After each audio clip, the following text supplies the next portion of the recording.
Buenas tardes.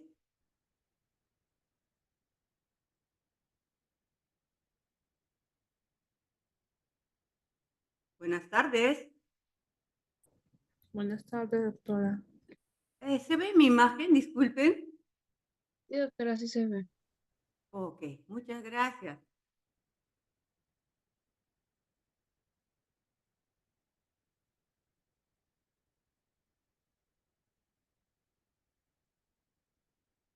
¿Ahora se ve bien? Sí, Como para... doctora, ahora se ve mejor. Muchas gracias. Entonces vamos a empezar la clase sobre defectos del tubo neural. Eh, bueno, esta es una clase que también nos recuerda a la embriología neonatal, ¿no? A la embriología del sistema nervioso. Entonces, como definición, el defecto del tubo neural es un grupo de malformaciones causadas por la falla del cierre del tubo neural. Son defectos que afectan a la estructura del sistema musculoesquelético que da protección al sistema nervioso central y están involucrados las meninges, las vértebras, el cráneo, los músculos y la piel. Estos defectos incluyen a una amplia gama de manifestaciones clínicas de distinta gravedad que van desde la espina bífida oculta a la anencefalia, ¿no? Esto va a depender de la etapa del desarrollo embrionario que se haya visto alterada y suele estar asociado a otros síndromes malformativos también. Eh, Ocurre durante la embriogénesis, por eso le decía otra vez, vamos a recordar la embriología del sistema nervioso. Y es en la embriogénesis temprana que se produce el cierre del tubo neural, ¿no? Y entonces esto es consecuencia de un cierre anormal de los pliegues neurales en el curso de la tercera y cuarta semana del desarrollo, cuando la mujer todavía no se ha enterado que está embarazada, ¿no? O se acaba de enterar. Es de origen multifactorial y poligenético. Su diagnóstico debe hacerse en etapa intrauterina para prever cómo va a nacer ese niño. La prevalencia varía en diferentes etnias, regiones. Hay etnias reportadas que existe un alto índice de estas patologías. Eh, y especialmente en los lugares donde hay más desfavorables, ¿no?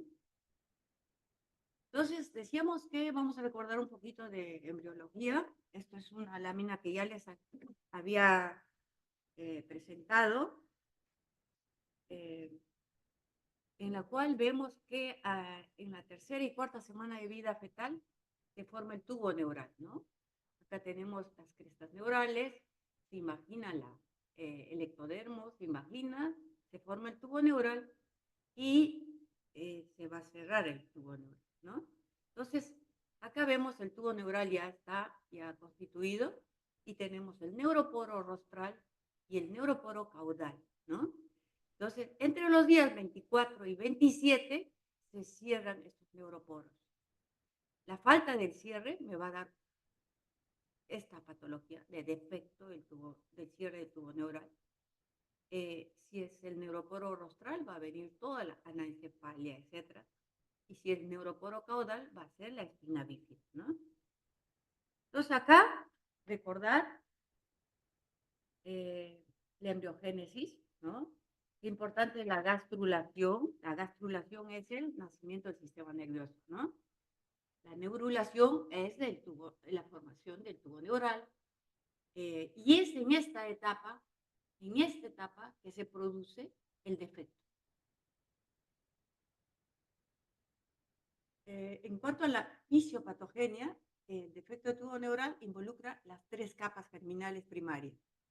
Por tanto, la neurulación anormal es el evento a partir del cual se altera la inducción, la diferenciación del tejido nervioso y el tejido mesenquimal. Es totalmente inicial, ¿no? La neurulación anormal debe originarse en una etapa previa del desarrollo. Este desequilibrio entre gastrulación e inicio de neurulación explica que se comprometan las estructuras óseas y las neurológicas en este defecto de tubo neural. La clasificación vamos a ver que es muy variada, ¿no? Desde lo más complicado, como son los cráneo-raquisquisis, la anencefalia, el encefalocele, que ya es menos complicado, ¿no? La iniencefalia, la espina bífida oculta, el disrafismo cerrado, el meningocele y el mielomeningocele. Entonces, es amplio el tema, ¿no? Vamos a hablar de lo más importante, ¿no? Entonces, en esta clasificación también tenemos que ver que se trata de un defecto abierto o un defecto cerrado, ¿no? Abierto quiere decir que está expuesto el tejido nervioso y cerrado es que está cubierto por la piel, ¿no? Y no está expuesto. Y de esto también hay que saber si es a nivel de cerebro o a nivel de médula. Cuando es a nivel de cerebro, vamos a encontrar anencefalia, encefalocele, cráneo, raquisquisis, hidrocefalia, etc. Cuando es a médula, sería la espina bífida, ¿no? La espina bífida con mielomeningocele, con meningocele, y etc. Entonces vamos a partir desde lo más sencillo, lo más simple, que es la espina bífida oculta. Este es el extremo más leve del espectro, ¿no? Que es un espectro muy amplio. Es la falta de fusión de los arcos de una o más vértebras. Está cubierto por piel y por lo general no compromete el tejido nervioso. Es más frecuente en la región lumbar inferior y sacra y se encuentra entre el 5 al 10% de la población normal. O sea, puede haber cualquier alumno de ustedes, cualquier persona que pueda tener su espina bífida y no se ha enterado. ¿Por qué? Porque es asintomático, generalmente no compromete al tejido nervioso. Cuando se asocia a otras malformaciones, se designa como disrafismo espinal oculto. Puede incluir quistes dermoides, epidermoides, quistes entéricos, lipomas, la diastematomelia y el síndrome de médula anclada. Ahí, cuando ya tengo médula anclada, y voy a encontrar patología, ¿no? Sintomatología. Entonces acá vemos que incluso vamos a ver dónde voy a necesitar mi puntero láser, ¿no?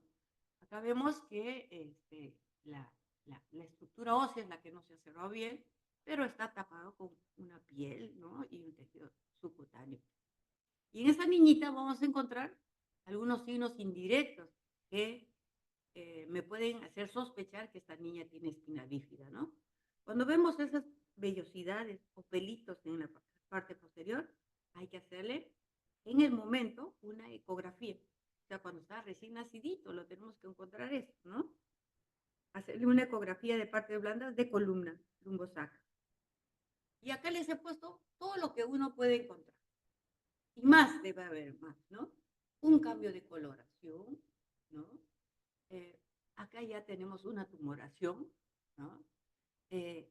Una hiperpigmentación, una vesícula, vean, y una fosita, ¿no? Cualquiera de ellas, cualquiera de estas patologías, de estos hallazgos, nos debe hacer sospechar de espina bífida oculta. Vamos a la otra patología, que es la espina bífida quística, ¿ya? La espina bífida es que cursa con la salida de la médula espinal o de las meninges, ¿no? Entonces, en esta espina bífida quística vamos a tener el meningocele o el mielomeningocele. El meningocele, cuando el saco contiene solo meninges, dura madre y aracnoide, y el líquido cefalorraquídeo, ¿no? Esto hace prominencia desde el canal vertebral en la región afectada, ¿no? Entonces, vamos a ver una prominencia, pero solamente contiene meninges. Los síntomas neurológicos de este cuadro suelen ser leves, pues puede existir anomalías de médula espinal, podría haber una médula anclada también, ¿no? En este caso. Entonces, esto es un meningocele. Esto también es un meningocele. Puede ser a cualquier altura de la columna vertebral. pero la mayoría de ellas es lumbosal, ¿no? Entonces, seguimos hablando del meningocele y vamos a diferenciarlo con el meningomielocele. Acá está lo que hemos hablado sobre el meningocele, ¿no? El tejido cerebral está en su sitio, no hay una alteración, y solo lo que protruye es el aracnoide y, y, y, y el líquido cefalorraquídeo, ¿no es cierto? Y sí está cubierto por piel. El meningomielocele, que es esto de acá, que es una alteración ósea, ¿no? Protruye el tejido cerebral y las meninges, ¿no? Entonces, cuando uno tiene ya una afectación del tejido neural, va a haber sintomatología, ¿no? Va a traer sintomatología. Van a haber alteraciones motoras, incluso mentales, que requieren tratamiento durante el resto de la vida del afectado y puede estar asociado también a una hidrocefalia. Entonces, cuando un niño nace con esta malformación del meningomielocele, generalmente hay un compromiso del sistema nervioso de médula espinal y eso va a traer, por ejemplo, una paraparesia, ¿no? Esos niñitos no caminan, están en silla de ruedas, puede traer hidrocefalia. Cuando se cierra estas lesiones, aparece la hidrocefalia. Entonces, también hay que pensar en una derivación ventriculoperitoneal. Y se le va complicando, ¿no? Incluso puede haber problemas mentales, o sea, cognitivos. Entonces, dice que la hidrocefalia, el 80-90% de los niños nacidos con un defecto de tubo neural grave, quiere decir meningomielocele, suele acompañarse de hidrocefalia. Y se presenta asociado a una malformación de Arnold-Chiari. Entonces, como esta médula está jalada hacia el inferior, ¿no? Hacia la parte inferior, entonces eh, jala al cerebelo y al tronco, bulbo y tronco, ¿no? Y eso de que desciende estas estructuras hace que el líquido cefalorraquídeo no discurra normalmente. Entonces, como no discurre normalmente, este líquido cefalorraquídeo se queda en el cráneo del encéfalo, ¿no es cierto? Y se produce la hidrocefalia. Entonces, estos niños pueden presentar malformación de Arnold-Chiari y presentar la hidrocefalia. Y aquí les he puesto una resonancia, ¿no? Cómo estas estructuras, bulbo, tronco y el cerebelo están jalados hacia la parte inferior y acá ya no discurre bien el líquido cefalorraquídeo y va a tener hidrocefalia. Otros defectos del tubo neural. Son defectos graves, ¿no? Pues se produce porque los pliegues neurales no solo no se han fusionado, sino que tampoco se han diferenciado ni se han invaginado.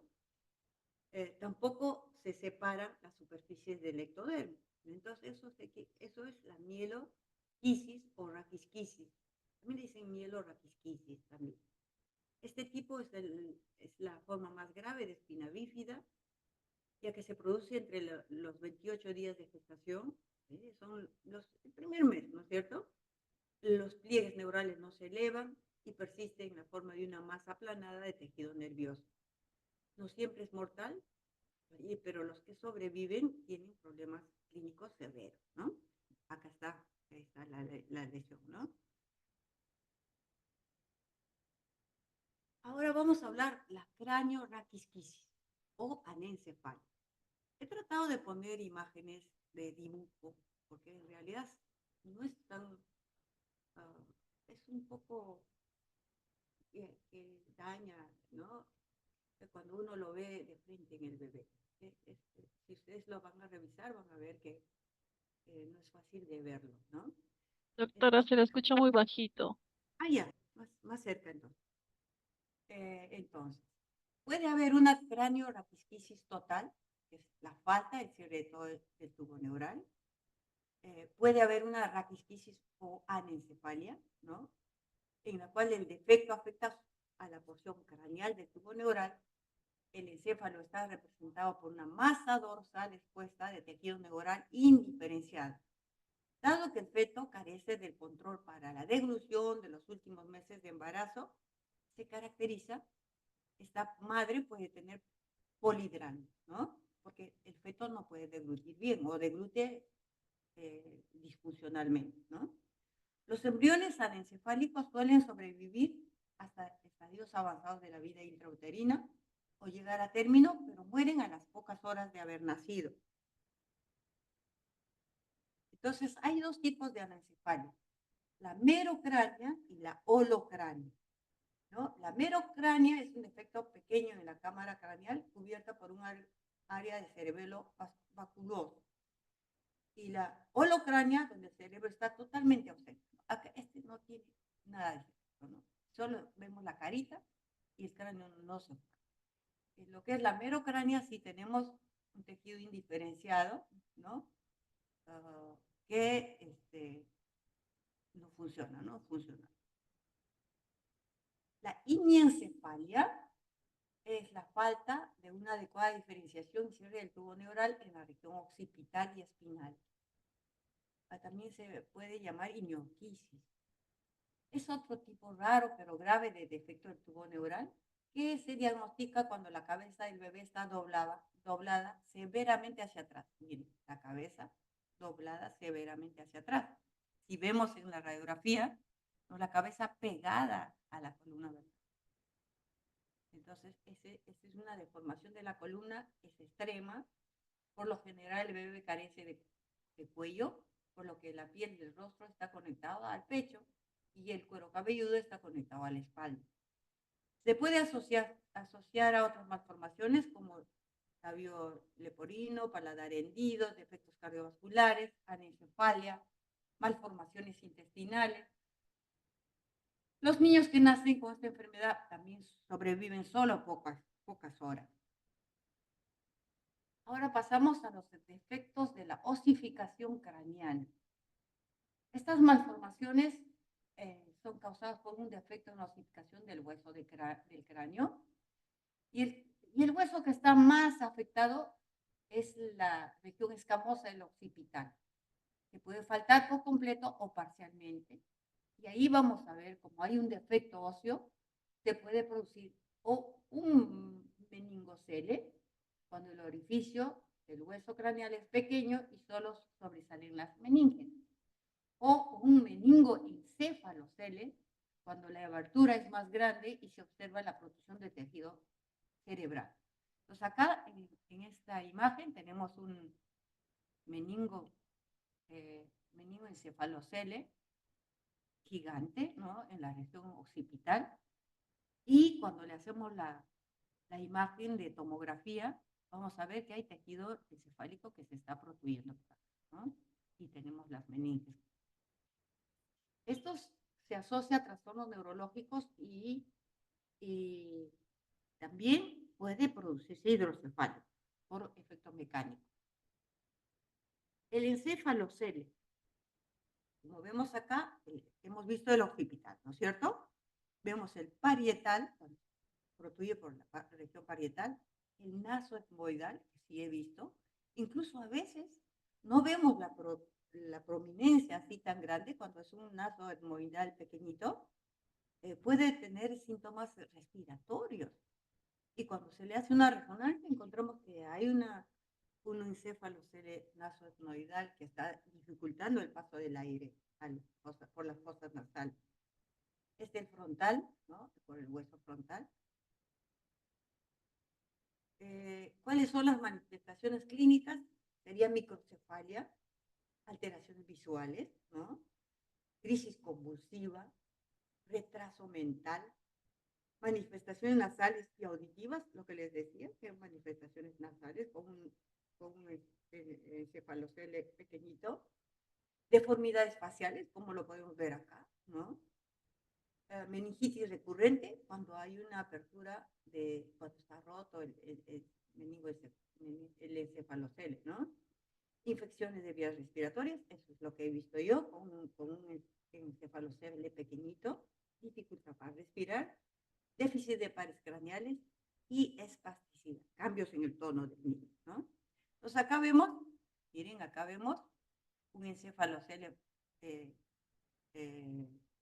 nasal, justo está saliendo por la parte superior de la nariz, ¿no? Y ahí sí dificulta, pues, ¿no? La buena respiración. ¿Cuál es la causa de este defecto? Existen varios factores. Los factores genéticos. ¿Por qué se empieza a sospechar que puede ser genético? Porque existe un mayor número de fetos femeninos afectados en relación con fetos masculinos. Eso hemos visto más en sexo femenino. Que hay un riesgo mayor de recurrencia en linajes maternos que en paternos. Hay una mayor proporción de consanguinidad entre los padres de los hijos afectados con el defecto de tubo neural. Hay un riesgo de recurrencia de este defecto después del nacimiento de un hijo afectado, que es el 4 al 8%, y aumenta tras 2 hijos afectados a un 10%. Entonces, una mamá que ya tiene un niño con defecto del tubo neural, hay que primero prepararle para que se embarace, ¿no? Darle su medicación, y una vez preparada, hacer un seguimiento estricto, ¿no? Porque tiene alto riesgo de volver a presentar un niño con defecto del tubo neural. Además, que hay varios síndromes que cursan con defecto del tubo neural, ¿no? Como el síndrome de Meckel-Gruber, las trisomías 13 y 18, ¿no? Se asocian al defecto de tubo neural. El medio ambiente. El medio ambiente se ha visto mayor incidencia de estos defectos en infecciones intrauterinas como la rubiola y la toxoplasmosis. La edad materna. La madre muy joven o la madre muy mayor, ¿no? La muy joven en menores de 18 años y la muy mayor en mayores de 35 años, ¿no? Algunos estudios sugieren que este defecto puede producir abortos espontáneos y son más comunes en fetos. Cuando producen los abortos son más comunes en los fetos de sexo femenino. También se ha relacionado con las altas temperaturas. Cuando una madre está gestando y es expuesta a alta temperatura, puede producirse este defecto de tubo neural. Las pacientes diabéticas, insulino dependientes, las que han consumido ácido retinoico, insulina, la hiperglicemia por sí misma, la hipertermia, la hipotermia, las concentraciones elevadas de vitamina A. Todo esto está relacionado con este defecto. Mujeres que reciben anticonvulsivantes, por ejemplo, las niñas epilépticas, ¿no? Nosotros tenemos mucho cuidado cuando la niña ya empieza a tener su periodo menstrual. Entonces, ahí, si había, por ejemplo, una epilepsia mioclónica juvenil, yo lo trataba con ácido valproico y le iba muy bien y ya estaba muy bien sin crisis, y la niña empieza a tener su primera menstruación, ya tengo que estar pensando en quitar el ácido valproico y cambiar para otro medicamento, porque el ácido valproico me va a dar defectos en el feto, varios, y entre ellos el defecto del tubo neural. Entonces, con los anticonvulsivantes hay que ser muy cuidadosos. El consumo del cigarrillo y el alcohol y la obesidad materna. Entonces, hay muchos factores del ambiente que se podría evitar para no tener este defecto, que es un defecto que marca de por vida al niño, ¿no? Imagínense un defecto de mielomeningocele en un niño de recién nacido, va a tener muchos problemas, ¿no? Van a tener problemas motores, problemas de vejiga, después si hay un problema de vejiga y no se ha manejado bien, una insuficiencia renal crónica, por ejemplo, ¿no? O sea, va complicándose con el tiempo. Y no es fácil cuidar a un niño para pared, ¿no? Es muy complejo, muy complicado. Y en los nutricionales vamos a ver el déficit del ácido fólico en la dieta de las madres gestantes, ¿no? Eso lo vamos a hablar bastante acá. Se estima que la prevalencia de las formas más comunes de los defectos de tubo neural, o sea, anencefalia y espina bífida, es más o menos de 300.000 casos al año en el mundo. Esto les decía que variaba entre países, incluso en el mismo país, en algunas regiones que son más desarrolladas que otras, desarrolladas tienen menos efectos de tubo neural. Se evidencia desde hace 2 décadas un declive en la frecuencia de estos defectos, principalmente en los países desarrollados. ¿A qué se debe esto? Se debe que en estos países existe en su legislación la supresión del embarazo cuando lo detectan estos defectos, ¿no? También se debe que tenemos una ecografía, ¿no?, de 3D, de 4D, etcétera, que rápidamente hace diagnóstico de este defecto. Los niveles de alfa-fetoproteína que se hacen en la mujer embarazada nos pueden ayudar a hacer el diagnóstico con rapidez, ¿no?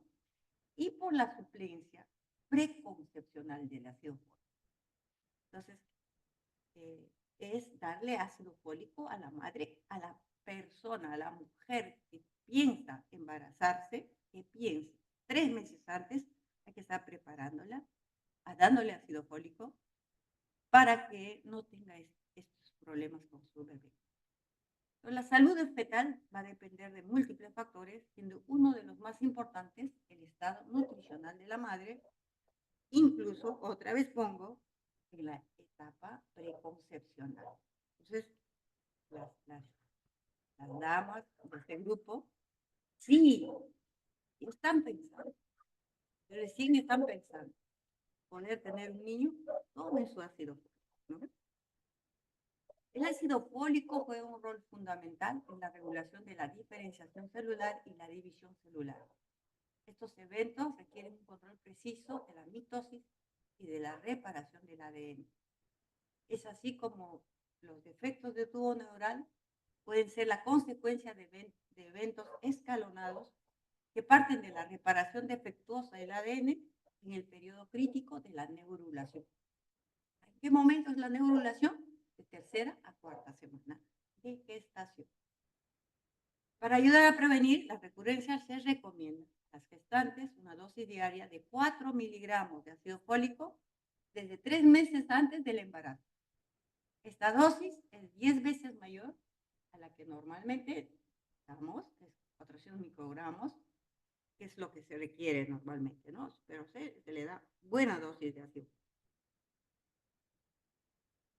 El metabolismo del ácido fólico y de la homocisteína es esencial para entender el desarrollo del defecto.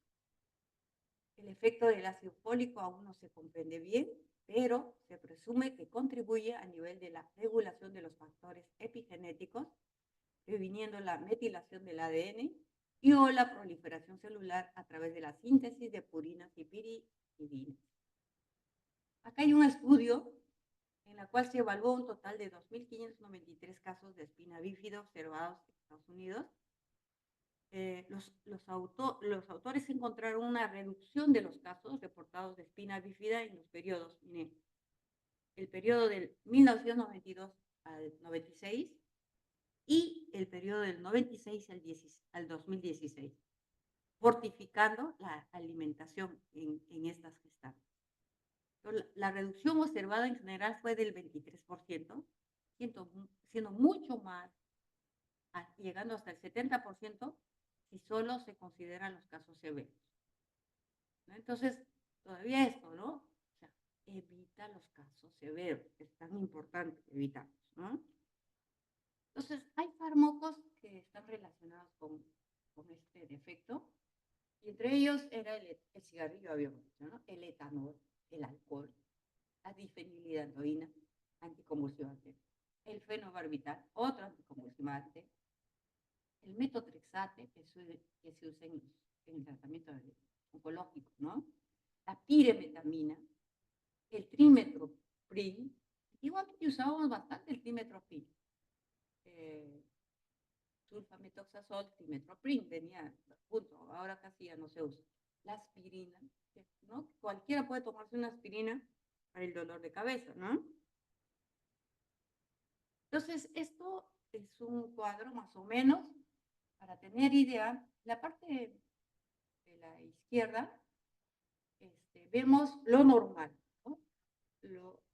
El balance, ambiente ácido fólico y los genes. Entonces, en esta parte es lo que sucede adecuadamente, ¿no? Con los días, miren, ahora, mírense, 16 días, 6 días es recién el feto, recién uno se va a enterar que va a estar embarazado, ¿cierto? Entonces, hay un balance entre la concentración adecuada de ácido fólico, la cinética enzimática del MTHFR, que es una palabra larga, enzima tetrahidrofolato reductasa, equilibrio entre los genes agonistas y antagonistas de desarrollo, que actúan todas a diferentes etapas de la diferenciación celular embrionaria, y esto va a hacer que va a dar un tubo neural adecuado, normal, ¿no?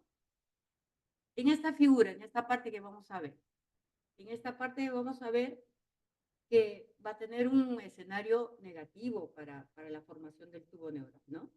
Miren, dice, el ácido fólico bajo, el MTHFR bajo,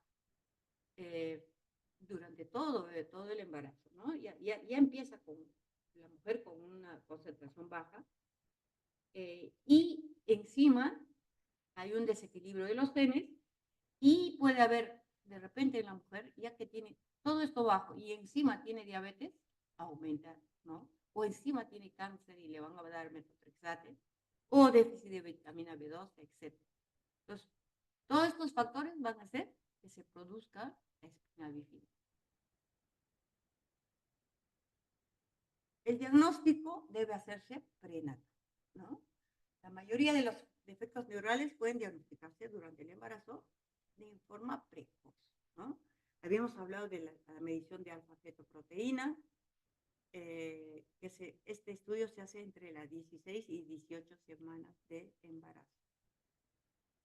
El ultrasonido, que nos ayuda un montón, las 18 semanas del embarazo, que se hace la ecografía morfológica, ¿no? Si hay sospechas con esta ecografía, podemos pasar a la resonancia intraútero, ¿no? Y podemos ver las anomalías perfectamente. También se puede hacer la amniocentesis, ¿no? A partir de la semana 15 de embarazo, y poder hacer un estudio genético, un estudio de acetilcolinesterasa, etc., ¿no? Hay que tener una genetista que dé un asesoramiento correcto del diagnóstico prenatal, individualizado, ¿no? Cada paciente es individualizado para decidir cómo va a ser el tratamiento. Pero lo que yo les decía, que en algunos países su legislación le permite que suspendan el embarazo, ¿no? Si viene una anencefalia, por ejemplo, condenamos a la mamá a tener al bebé 9 meses. Nace el bebé, y de repente va a nacer por cesárea, y va a vivir horas, porque sin cerebro no se puede vivir, ¿no es cierto? Entonces, dependiendo del equipo, dependiendo del país, etcétera, se hace el manejo, ¿no?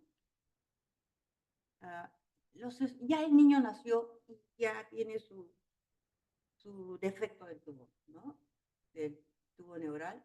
Entonces vamos a hacer radiografías de columna, de cadera, de tórax, la ultrasonografía también nos va a estudiar, nos va a ayudar. Hay que pensar en un estudio dinámico, urográfico, ecografía, etcétera, porque ellos hacen vejiga neurogénica y eso me va a dar insuficiencia renal. La tomografía también nos va a ayudar para ver el defecto óseo, ¿no? Y si requiero, puedo pasar a una resonancia magnética. Generalmente, la cirugía que se hace en la etapa neonatal, generalmente solo entran con la tomografía, porque hasta hacerle la resonancia, pues van a perder el tiempo, ¿no? Porque la resonancia demora uno el trámite, por lo menos en mi hospital demora el trámite, y segundo, hay que sedarlo al niño por 1 hora.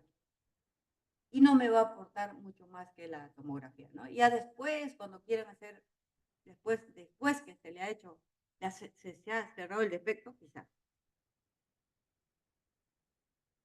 Ya, acá era cómo me ayuda el ultrasonido. En el primer trimestre me puede dar el diagnóstico en 44%, en el segundo 92 a 95, o sea, el segundo trimestre ya casi 100%, ¿no? Acá lo que hay que hacer es buscar malformaciones asociadas. Es bastante importante ver el nivel de la lesión, ¿no? No es igual una espina bífida, un mielomeningocele torácico alto que un SAC, ¿no? Es diferente, ¿no? El torácico alto sí va a dar más complicaciones, ¿no? Incluso hasta respiratorio. ¿Cuál es el tratamiento? Existe un equipo médico de especialistas, ¿no? No es solo una especialidad. El neurólogo pediatra, el neurólogo pediatra, el ortopedista, el fisioterapista, el neurocirujano, la genetista, el asistente social, etc. Incluso de repente me faltan especialistas, pero en el momento que se requiera hay que hacerle la interconsulta, ¿no? ¿El urólogo le he puesto o no le he puesto al urólogo? El urólogo es parte importante de este equipo. El tratamiento depende del problema que se haya presentado, el grado de afectación. Cualquier daño neurológico va a dar pérdida de funciones. La cirugía prenatal. También se habla sobre la cirugía prenatal, ¿no? Cuando uno hace el diagnóstico, y entonces uno dice, para que no se siga dañando el tejido nervioso, mejor le hacemos la cirugía intraútero. En realidad, son pocos los lugares, los países que hacen esta cirugía. ¿Y cuáles son los objetivos? Mejorar la herniación cerebelosa, o sea, para que no se haga el armo Chiari, ¿no? Evitar el deterioro neurológico, reducir la necesidad de derivación ventriculo-peritoneal. Está indicado entre 19 y 26 semanas. Bien pequeñito el efecto, ¿no? Generalmente el defecto anatómico debe estar en T1 y S1, que eso es lo más fácil, ¿no? Y el torácico alto es más difícil. Debe haber ausencia de otras malformaciones asociadas. O sea, yo tengo un niño que estoy sospechando de trisomía 13, no le voy a hacer esta cirugía, ¿no? Contraindicaciones, gestaciones múltiples, malformaciones asociadas y cifosis severa, que no me va a permitir hacer la cirugía. La atención neonatal de la espina bífida cerrada no requiere mucho cuidado. Incluso pueden salir de alta con la mamá, se le hace su interconsulta neurocirugía para que lo vea y ya lo conozca y lo cite por consultorio. Lo que es la espina bífida abierta, ahí sí el niño se queda en UCI, ¿no? Se le pone a una incubadora, se le pone en posición prono o de cúbito lateral, no se puede echar encima de la malformación, ¿no? Porque está rota la malformación. Se cubre con gases húmedas la malformación, se toma muestra de cultivo porque se ha roto, ingresa a UCI, ya le dije, se valora el tratamiento antiviral. Hay que cubrirlo con antibióticos, vigilar perímetro cefálico, manejo de líquidos y electrolitos, porque por ahí puede perder líquidos, por esa masa grande que está no cubierta, ¿no? Hay que prevenir la hipotermia, la hipoglicemia, la hipocalcemia. Y el tratamiento quirúrgico de estas lesiones son máximo 72 horas de vida. Por eso decía la resonancia ya no lo puedo hacer, porque es muy corto, ¿no? Con la tomografía, con mi ecografía, ya con eso debe entrar. La derivación ventrículo-peritoneal se hace cuando hace hidrocefalia, el tratamiento antibiótico, es una microcirugía realmente, y lo que se hace es disminuir el tamaño del defecto, ¿no?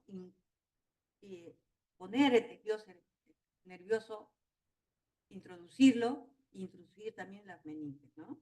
Sin hacer mucho daño al tejido nervioso. Pero esta es una cirugía de emergencia, ¿no? ¿Cómo ¿Cómo puede prevenirse? Ya hemos visto, ¿no? La prevención primaria destinada a evitar que esta patología se produzca. La prevención secundaria se persigue su detección y atención precoz, o sea, hay que hacerlo el diagnóstico precoz, ¿no?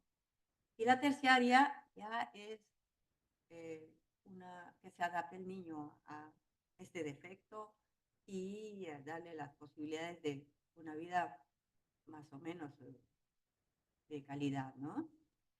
El objetivo prioritario debe ser profundizar en la prevención primaria, ¿no? Eso es lo que trato yo de decirles en esta clase, prevención primaria. ¿Qué podemos hacer con la prevención primaria? Evitar el déficit alimentario, ¿no? Especialmente el ácido fólico. El ácido fólico puede prevenir hasta en un 70% algunos defectos de nacimiento grave. Entonces, la mujer necesita consumir ácido fólico antes de quedar embarazada. Antes, ¿ya? Incluso hay algunos países que tienen programas a toda mujer fértil. O sea, ya no les interesa si quieren o no quieren tener niños. Toda mujer fértil debe tomar su ácido fólico. ¿No? ¿Cuáles son las complicaciones? Esto es la historia. Justo el otro día estaba escuchando una narración de un niño con este problema. Sí, es duro. Es difícil vivir con este problema. Las complicaciones de la espina bífida pueden variar desde problemas físicos menores a incapacidades físicas y mentales graves. La gravedad está determinada por el tamaño, ubicación de la malformación, si es abierta o es cerrada, si sobresalen los nervios o no, y qué nervios están implicados, ¿no? Uno de ellos es la hidrocefalia, ¿no? Puede ser causado por diversos mecanismos, entre ellos la obstrucción de la circulación del líquido cefalorraquídeo, inadecuada absorción del líquido cefalorraquídeo y o sobreproducción del líquido cefalorraquídeo. Se presenta en el 20 al 30% de los pacientes con mielomeningocelia al nacer, aumentando hasta el 80% después del cierre quirúrgico. Entonces, ustedes le hacen su ecografía a su niño, recién nacidito con el mielomeningocelia roto, le hacen su ecografía y dicen, no, está bien. Los cierran y al cerrarlo aumenta la presión y aparece la hidrocefalia. Entonces, mire, el 80% después del cierre quirúrgico. Entonces, después del cierre hay que estar perímetro cefálico todos los días, palpando fontanelita para que no haya hipertensión, o si hay hipertensión, la derivación, ¿no? Generalmente se presenta secundario la anomalía de Arno-Chiari, en donde el descenso normal del cerebelo por debajo del foramen magno obstruye la circulación y origina hidrocefalia. Y acá ya está produciéndose la hidrocefalia, ¿no? Ahí ven los ventrículos que están dilatados. Y esta hidrocefalia va a comprimir el manto cerebral y va a lesionar si yo no lo trato a tiempo, ¿no? Y acá les he puesto estos ojitos que son característicos, pero ya cuando hay una gran hidrocefalia. Así ven estos ojitos, ya dicen, esto tiene hidrocefalia, sin lugar a dudas. En sol poniente, se llama, ¿no? Los ojos en sol poniente. La médula anclada. ¿Qué pasa? Que la médula, por alguna lesión, ¿no? Lipoma o por la misma espina bífida, etcétera, se puede adherir a la parte ósea y se puede anclar. Porque en realidad la médula está fluctuando en el líquido, ¿no? En el líquido tiene movimiento, está fluctuando, depende del movimiento que hagamos, va cambiando el límite que tiene en el canal, ¿no? Pero esta médula es el engrosamiento intradural del filo, o sea, lo último, la parte última. El acortamiento o la adhesión de la médula y una limitación del movimiento entre la médula espinal y el conducto raquídeo. Entonces, se ancla, por eso dice anclada, ¿no? Se presenta entre el 13 al 26% de los casos con mielomeningoceles de tipo lipomatoso. Los síntomas van a ser inespecíficos, pero los más frecuentes son las alteraciones motoras y o sensitivas, que generalmente empieza de manera progresiva, las alteraciones urológicas, anorrectales, dolor dolor o exacerbación de los síntomas ya presentes, ¿no? El diagnóstico es por resonancia magnética. resonancia magnética de columna vertebral y nada más, porque con tomografía no vamos a hacer el diagnóstico. Y el tratamiento es quirúrgico. Entonces, esos niñitos que tienen historia de espina bífida, que no crecen, ¿no? La médula anclada hace que no pueda crecer al niño. Entonces hay que sospecharlo. O que tiene problemas para caminar, ¿no? Tiene asimetría en la marcha, etcétera, etcétera. O tiene problemas urinarios, hay que estar sospechando médula anclada. También hay más complicaciones, ¿no? La siringomielias, la hidromelia, el dolor neuropático, ¿no? Estos niñitos sufren de dolor neuropático porque hay compromiso ha habido lesión de tejido cerebral, ¿no? Hay que darle su tratamiento, ¿no? Las convulsiones, la estenosis del canal lumbar, las alteraciones cognitivas, incluso. El pronóstico pues, depende de la anomalía, ¿no? Los bebés con anencefalia nacen muertos o viven únicamente horas. Los bebés con encefaloceles no sobreviven tampoco mucho tiempo y si lo llegaran a hacer, tienen un retardo mental severo, ¿no? En contraste con un diagnóstico oportuno y un tratamiento agresivo, la mayoría de bebés con espina bífida sobreviven y pueden llevar una vida activa. El 70%, o sea, mire, 30% que tiene problemas cognitivos. El 70% tiene inteligencia normal. Con terapia física, un porcentaje alto podría caminar, aunque siempre necesita un apoyo de bastón, muletas o andador. El problema más común es la debilidad muscular de las piernas, la función anormal de la vejiga, de los intestinos, la hidrocefalia, las infecciones y los problemas de aprendizaje y de socialización, ¿no? Creo que este es todo. La clase, creo que estoy en tiempo y esto le regalo esta imagen para pensar en el ácido fólico antes de embarazar. A mis doctoritas, por favor, no olvidar eso. Listo, entonces, ¿habrá alguna preguntita? El día lunes nos encontramos con epilepsia, síndromes epilépticos en la infancia. Ok, entonces terminamos. ¿Está? ¿O he hablado por gusto? Sí, doctora, acá estamos. Estamos, doctora. Ok, listo, buenas Doctora, tardes. Buenas ¿podría, tardes. doctora, Sí, ¿podría dar un ejemplo de cómo, o sea, un ejemplo de caso clínico? ¿Cómo podría venir en el examen? miren, los casos clínicos, Mm. por ejemplo, en médula anclada, ¿no? En médula anclada. Es un niñito que ya tiene el trastorno de espina bífida, que no crece, que no tiene una talla corta, que tiene problemas motores en miembros inferiores, que controlaba ya esfínteres y que en un momento no controla esfínteres, regresiona ese control. Entonces, porque cuanto más crece el niño, más síntomas hay, ¿cierto? Porque al principio que estaba anclada, no nos dimos cuenta. Y está anclada, está agarrada a la médula, ¿no? Cuando va aumentando de edad, se va anclando más y va a haber un momento que ya no va a ser posible, ¿no? Porque ya se va a estirar mucho la médula. Entonces, eso de lo progresivo, ¿no? Cuando un niño estaba estable con una espina bífida y que progresivamente empieza a tener esos síntomas, hay que pensar en médula anclada. Los casos son sencillos. Yo siempre les pongo casos típicos, sencillos, razonando y habiendo leído la clase y leyendo bien la pregunta, la van a solucionar. Muy bien. ¿Alguna otra pregunta? Entonces los dejo para que tomen un cafecito antes de la otra clase. Gracias, doctora. Listo. Gracias, doctora. Hasta luego, hasta luego. Gracias, doctora.